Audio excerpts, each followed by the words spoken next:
escort His Excellency. On behalf of the General Assembly, I have the honor to welcome His Excellency William Samoei Ruto, President of the Republic of Kenya and Commander-in-Chief of the Defense Forces, and to invite him to address the Assembly. Thank you very much. The world over today, hundreds of millions of people are besieged by anxiety about their present and future security, dignity, and prospects of well-being. Many are victims and witnesses of present assaults of many, and many more are afraid of future violations of their most fundamental expectations. In his opening address, our Secretary General provided a graphic snapshot of the condition of the world and humanity, a situation that calls into question the state of multilateralism in terms of its founding aspirations as well as its present agenda.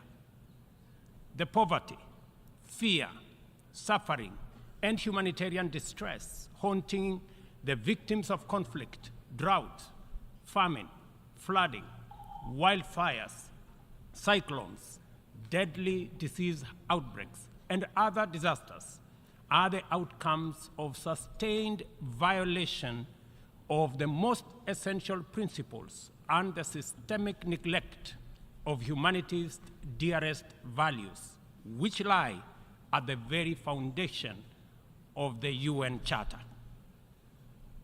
The failure of peace and security systems, inadequate development, and limited climate action amidst technological advancement and enormous wealth has left us in a state of paralysis, enduring one of the darkest periods of human existence. We may all agree, without any fear of contradiction, that the world is headed in a most undesirable direction. It is moments like this that the affirmative spirit of multilateralism, international collective action, and global solidarity is most needed and should be attained. This is not the occasion for any member of the United Nations to escape when they should be rising to the challenge of the moment. Resorting to pursuit of narrow, insular, antisocial agendas within exclusive clubs constituted to maintain the status quo that undermines and cannibalizes the United Nations systems at the expense of progress in humanity's collective journey to the future of our aspirations is totally unacceptable. The existence of this inimical clique of geopolitical formations defies the fundamental values and principles of the UN system, and its operations have led to alienation, mistrust, insecurity, and exclusion of and among peoples, nations, regions, and continents. Moments like now place the nature and purpose of multilateralism under sharp scrutiny for history's honest examination and judgment. If any confirmation was ever needed that the United Nations Security Council is dysfunctional, undemocratic, non-inclusive, unrepresentative, and therefore incapable of delivering meaningful progress in our world as presently constituted, the rampant impunity of its actors on global scene settles that matter. The environment of pervasive mistrust between the global north versus the global south, developed versus developing, rich versus poor, polluters versus victims, and net emitters versus net victims, which complicate and frustrates multilateralism, is the inevitable result of promises not kept, commitments not actualized, resolutions not honored, and principles not observed. multilateralism has been failed by abuse of trust, negligence, and impunity. A year ago, I stood in this assembly hall to call upon the global community to transform the UN system in order to achieve a consensus-driven, rules-based multilateral system which works for the people of the world in their diversity.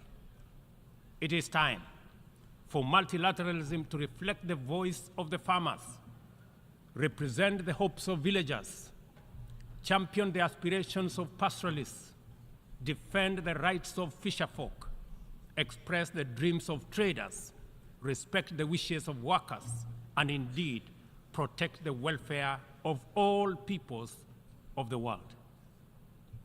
In the face of the most urgent crisis of our time, it is now clear that the international community has fallen seriously behind in meeting its targets in both climate action and the implementation of the Sustainable Development Goals, as well as their underlying enabler, peace and security. We as Africa have come to the world not to ask for arms, charity, or handouts, but to work with the rest of the global community to give every human being in this world a decent chance of security and prosperity by taking necessary actions, mobilizing adequate resources for investment, confronting security challenges, and resolving conflict as we all make our contribution to global prosperity. Kenya is proud of the contribution it continues to make in its tireless endeavor to support peacemaking, conflict prevention, peacekeeping, peace building, and other interventions undertaken across different regions. All across Africa, there is progress in efforts to resolve conflict and restore peace and stability, while at the same time, we are witnessing setbacks to democratic consolidation in the form of unconstitutional changes to governments. Kenya remains committed, determined, and indefatigable in its contribution to unity, peace, security, stability, and prosperity. Often, we have made encouraging progress. For example, on 5th December 2022, the Juba Peace Agreement ushering in a 2-year transition was signed by the parties to the conflict in Sudan. A day after, the Inter-Congolese Dialogue on EAC-led process and concluded its 3rd session in Nairobi. The following day, the government of Somalia and Somaliland agreed to resume reconciliation. We are also proud of the progress made in stabilizing Eastern DRC as a result of the EAC regional force, setting the DRC on the path to sustainable peace and stability. In Ethiopia, the guns have gone silent following the Pretoria and Nairobi agreements, while in South Sudan, the parties have committed to explore ways to resume and conclude the stalled peace process and to hold elections. Our proactive commitment to peace, which is not limited to our continent, inspired us to dispatch the African Peace Delegation consisting of 6 African heads of state to Moscow and Kiev with a 10-point peace plan, beginning with efforts to initiate a mediation process to resolve the conflict between Russia and Ukraine. Although the delegation encountered significant challenges in their mission, we remain very proud that they showed up. The hunger for peace and security in Africa is evident, and this bodes well for the prospects of attaining the Africa Union's Agenda 2063 and global peace.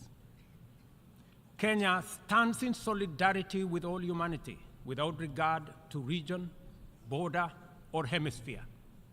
This is why and how we see the people of the Republic of Haiti, who are suffering immensely from the bitter legacy of slavery, colonialism, sabotage, and neglect.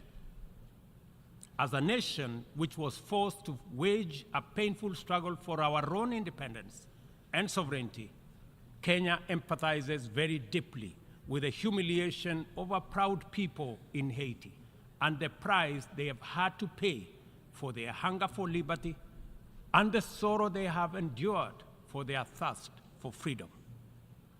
Haiti is the ultimate test of international solidarity and collective action.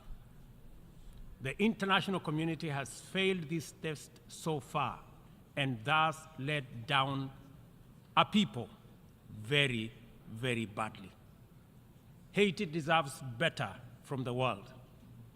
The cry of our brothers and sisters who were the first people to win their struggle for freedom from colonial tyranny has reached our ears and touched our hearts.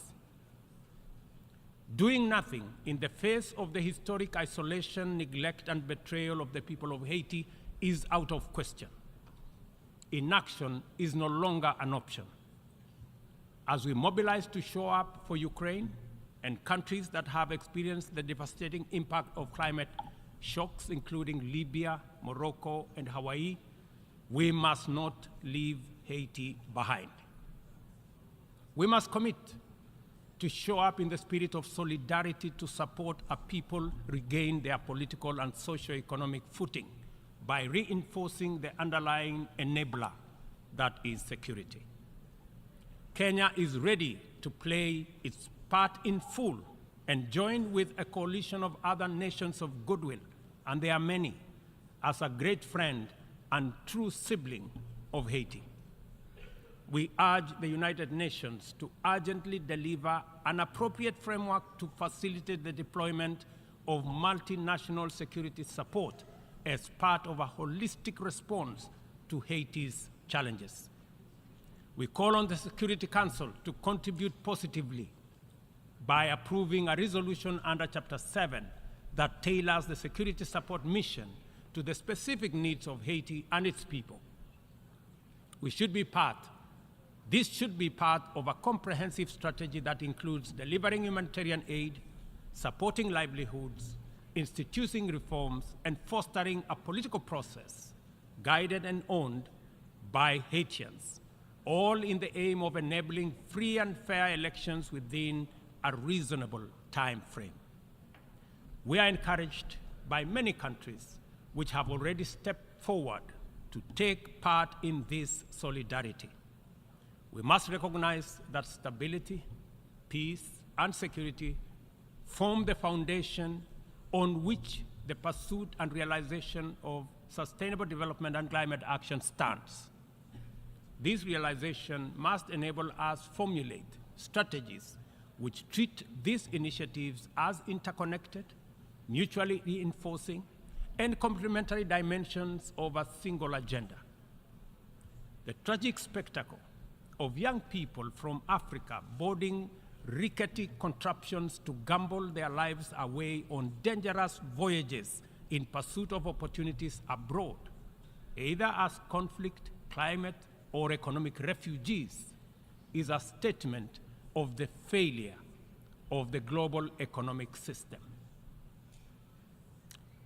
At the recently concluded Africa Climate Summit in Nairobi, we undertook to begin the journey to course correct and execute a paradigm shift in our pursuit for development and climate action. First, we recognize that both climate action and sustainable development goals must be pursued simultaneously with greater resolve, urgency, and ambition. No meaningful development can take place in countries that are also struggling with climate shocks, and yet, at the same time, the frequency of climate emergencies impedes any meaningful development. As a defining outcome of the Africa Climate Summit, we committed Africa to consider the dual problems through an opportunity lens and deliver effective solutions by pursuing a fresh trajectory. Development is a basic necessity for every society. It must happen one way or another. There should be no doubt about that. Annually, 30 million young people in our continent need jobs, and many more need food. Half of our continent is in the dark without access to electricity in 2023, while hundreds of millions can only cook using biomass because they have no electricity. This is why the commitment of African nations in the Nairobi Declaration is both radical and transformative. Development, in our opinion, is a fundamental imperative, and green growth is the only sustainable way to achieve it. From our standpoint, there is no need to be trapped in a false choice. Sustainable development is robust climate action, and climate action is development. Africa's potential is defined by abundant and diverse resources, ranging from a youthful, highly skilled, and motivated young population, immense renewable energy potential, and mineral resources, including critical minerals, and extensive natural capital endowment, including 60% of the world's unutilized arable land. Capital and technology can find no better returns anywhere than the tremendous investment opportunity in Africa's potential. Such investment would drive green growth, creating jobs and wealth, while decarbonizing global production and consumption. Further, the investments would also connect over 600 people to clean electricity, provide clean cooking to about 1 billion people, finance green manufacturing, including e-mobility, transform African agriculture and food systems, including the manufacture of green fertilizer, process vast tonnage of steel, aluminum, and lithium required by new green industries, and enable our young people find the livelihoods they desire at home, and reverse the tide of migration in the opposite direction. To unlock financing at scale and create incentives for investment at scale in green opportunities, the Nairobi Declaration makes the reform of the international financial system a priority. No meaningful climate action or development can take place in conditions of financial distress. According to IMF data, as of last month, 10 low-income countries were already in debt distress, and 52 are at high or moderate risk of falling into debt distress. The 3.3 billion people in these countries are trapped in a vicious circle of emergency responses, reconstruction, and recovery from more frequent climate shocks, which diverts resources away from both development and climate action, and sucking vulnerable countries into a downward spiral of debt and environmental stress. The global community must therefore develop a debt restructuring initiative that does not wait for nations to plunge over the cliff into debt distress before providing relief. Rather, the new sovereign debt architecture should extend the tenure of sovereign debt and provide a 10-year grace period for countries that are in debt distress. The second financing intervention relates to concessional financing. It is time to work with the international financial institutions to provide more concessional loans, approximately to the tune, in our estimation, of about $500 billion, and to provide increased liquidity support through special drawing rights with a minimum target of what was obtained during the COVID pandemic of $650 billion.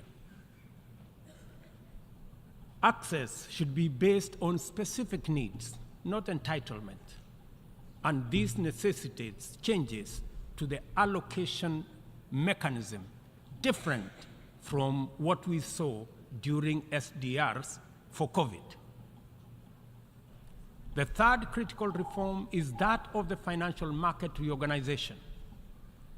the entire system of risk assessment and the opaque methodologies employed by credit rating agencies and risk analysis needs to be overhauled at the minimum. We must all recall the miscalculation of subprime mortgage risks by these agencies 2 decades ago, which precipitated a financial crisis whose effects reverberate to date, and ask the following question: on what basis should we believe that their methodologies are better at assessing risk in faraway frontier markets like ours that are far much more complicated to measure objectively than in assessing the value of financial assets in the markets where they actually operate, and which they got so disastrously wrong? If they got it wrong then, I bet you they have it wrong now. In any case, any objective rating must also take into account principles of responsible sovereign lending and accounting, specifically emphasizing the need for international accounting systems that supports the proper valuation of mineral wealth, natural capital, and ecosystem services in the computation of national GDPs. Until that is done, very wealthy countries will be categorized as poor. The fourth limb of the interventions arising out of the Nairobi Declaration is the establishment of a global public climate financing mechanism funded through a global carbon tax on trade in fossil fuels, as well as an emissions levy on aviation and maritime transport, including the option of a global financial transactions tax in order to make available dedicated, affordable, and accessible capital for green investments at scale. The roadmap to this new and urgently needed institutional infrastructure involves sustained engagement at various multilateral processes, and the instruments to actualize it by 2025 shall be a new global climate finance charter to be negotiated through the United Nations General Assembly, COP28, and associated processes. We understand the facts about our collective situation as a global community and as a member of the United Nations family. We know the magnitude of our shared challenges and common threats. We appreciate that multilateralism is on trial, and our task is to defend it. We also recognize that multilateralism is broken, and it is our responsibility to fix it. From this moment to 2030, and from our problems to their solutions, we are connected by a coherent agenda of robust collective action.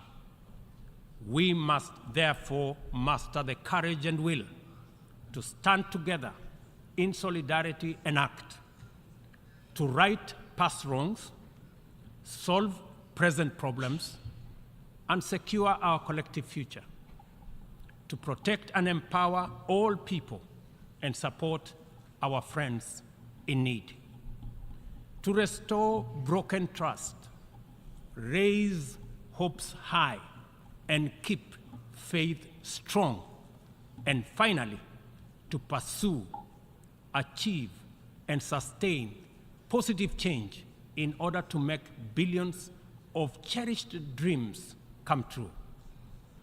We must start right away, for we have no time to lose.